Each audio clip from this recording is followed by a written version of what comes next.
Pour le discours de monsieur le maire Eugène Berton, maire de Céans-sur-Argent. Le discours, c'est un grand mot. C'est pas un nombre de discours. Je voulais simplement vous dire que par gratitude et par devoir, nous avons découvert la plaque qui commémore la libération de Céans et de la province par les soldats alliés. Cette plaque rappelle à nos enfants que nos amis américains ont participé d'une façon exemplaire à notre liberté. Car sans leur aide, cela n'aurait certainement pas eu lieu. Il faut se souvenir que ces jeunes soldats, qui pour la plupart n'étaient jamais venus en France, y ont laissé leur vie à un âge où l'on pense plus de s'amuser que de faire la guerre. Et pourtant, sans hésitation, ils se sont battus pour notre liberté. Ce jour-là, c'est pour ça que cette plaque rappellera à la population et surtout à nos jeunes le sacrifice de ces valeureux combattants. Et je m'incline devant leur abnégation et leur sens du devoir. Merci à tous.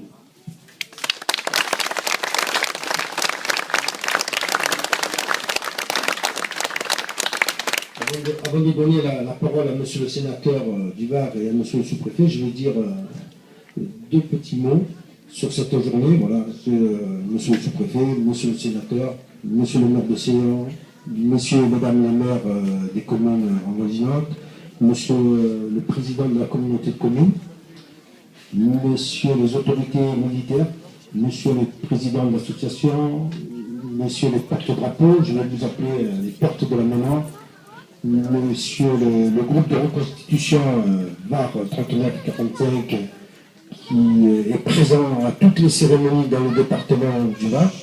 Voilà, aujourd'hui, nous sommes tous réunis sur cette petite place pour honorer la mémoire du réseau Ris-Crocus. S'il y a beaucoup de gens qui ne savent pas qui était le réseau Ris-Crocus, c'était Raoul Clément qui a été parachuté dans la nuit du 7 au 8 janvier 1944.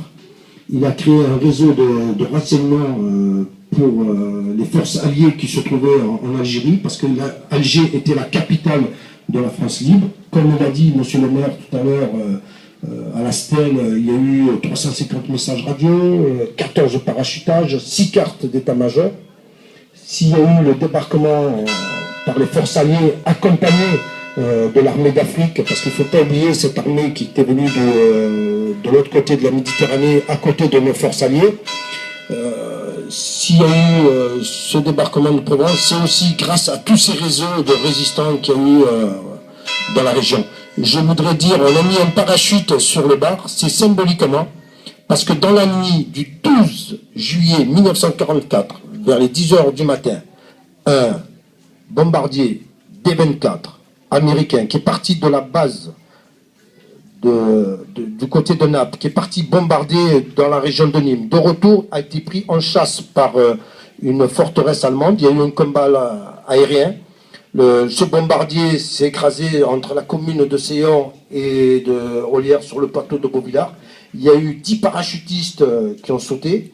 Certains sont morts avant de poser le sol sur le territoire français. Certains ont été des survivants, ont été récupérés par le réseau Ris-Crocus qui les a accompagnés, qui les a soignés grâce à une dame qui n'est pas là aujourd'hui, c'est madame Jeannette Achard, qui habitait la commune de Saint-Maximin, qui est venue tous les jours avec sa petite bicyclette pour soigner ces aviateurs américains. Et le réseau Ris-Crocus a accompagné ces aviateurs sur le plateau de Tallard, dans le 05, où un avion américain est venu les récupérer et les amener en Corse. Voilà. Ça fait partie aussi de la page d'histoire de notre village. Voilà. Je vous remercie à toutes et à tous d'avoir honoré de votre présence aujourd'hui pour rendre hommage aux forces alliées, à l'armée d'Afrique, aux résistants, à tous les Français qui ont donné leur vie pour que la France vive libre. Merci. Je donne la parole à monsieur le sénateur du Var.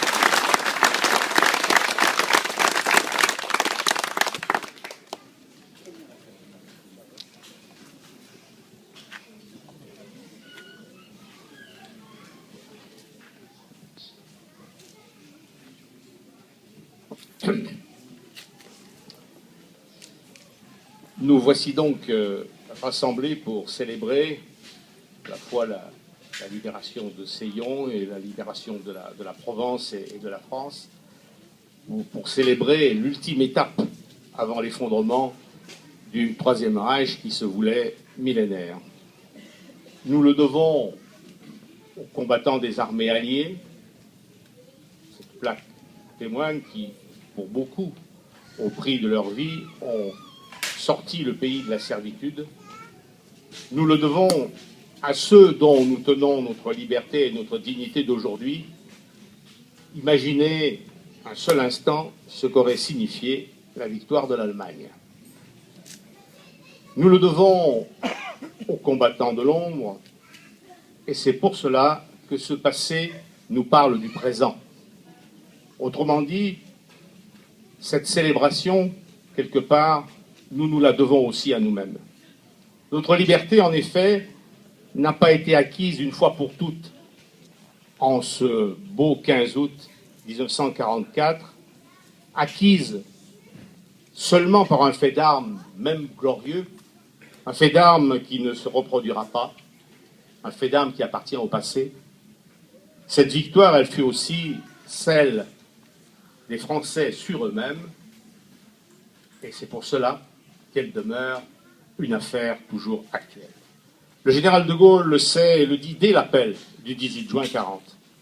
Je cite, « Quoi qu'il arrive, la flamme de la résistance française ne doit pas s'éteindre et ne s'éteindra pas. Ce que l'affiche appelle à tous les Français, popularise cet appel, dit tout à fait clairement, rien n'est perdu parce que cette guerre est une guerre mondiale. Dans l'univers libre, des forces immenses n'ont pas encore donné. Un jour, ces forces écraseront l'ennemi. » Mais il ajoute immédiatement, il faut que la France, ce jour-là, soit présente à la victoire. Alors, elle retrouvera sa liberté et sa grandeur. La liberté, c'est d'abord l'esprit de liberté. La victoire, c'est la victoire sur le fatalisme, ce que j'appellerais, si vous me pardonnez cette expression, sur l'aquabodisme. À quoi bon résister, puisque les jeux sont déjà faits? À quoi bon se battre, puisque c'est perdu d'avance? Réaliser ce qui a pu être le saut dans l'inconnu des premiers résistants que nous avons évoqués, autour desquels tout s'était effondré, et alors que les extrêmes droites se disputaient le pouvoir, et aussi l'espoir, se rappeler ça rend un peu palote nos tentations d'abandon d'aujourd'hui face à une crise qui, pour être incertaine, n'en est vraiment bien présente. Avoir institué à l'initiative du Sénat, le 27 mai dernier, comme date anniversaire de la création du Conseil national de la résistance autour de Jean Moulin, ça a été évoqué tout à l'heure, il y a exactement 70 ans, instituer cette journée du 27 mai, journée de la résistance, je crois que tout le monde sera d'accord avec moi, ce fut vraiment une excellente chose. Car, une fois encore, l'importance de la résistance ne se mesure pas uniquement en termes d'efficacité militaire, même si, on l'a rappelé, pour le département de Provence en particulier, cette efficacité fut réelle et d'une réelle importance. Les dimensions politiques, philosophiques de la résistance doivent d'autant moins être oubliées qu'elles nous parlent aujourd'hui, qu'elles demeurent les plus dérangeantes, donc les plus susceptibles de parler à notre jeunesse. La résistance, je crois qu'on peut le dire, est un humanisme toujours vivant, comme le montre le programme du CNR adopté le 15 mars 1944. Ce programme, si on prend la peine de le lire, de le relire, reste encore une sorte d'abrégé de résistance pour notre temps. Selon le CNR, la démocratie authentique apportée par la libération suppose des citoyens pensant par eux-mêmes et contrôlant leurs moyens d'existence. Avouez que beaucoup, j'euphémise, reste à faire. La liberté de la presse, je cite, son honneur et son indépendance à l'égard de l'État, des puissances d'argent et des influences étrangères, voilà ce que voulait le programme du CNR.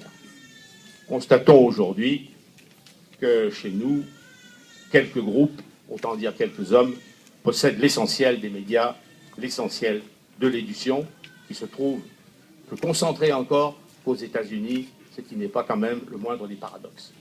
Le CNR voulait assurer à chacun la pleine liberté de pensée, de conscience et d'expression. À côté, on a entendu, il n'y a pas si longtemps, un PDG de TF1 dire que lui, ce n'était pas ça son but. Son but, c'était de vendre du temps de cerveau disponible à Coca-Cola.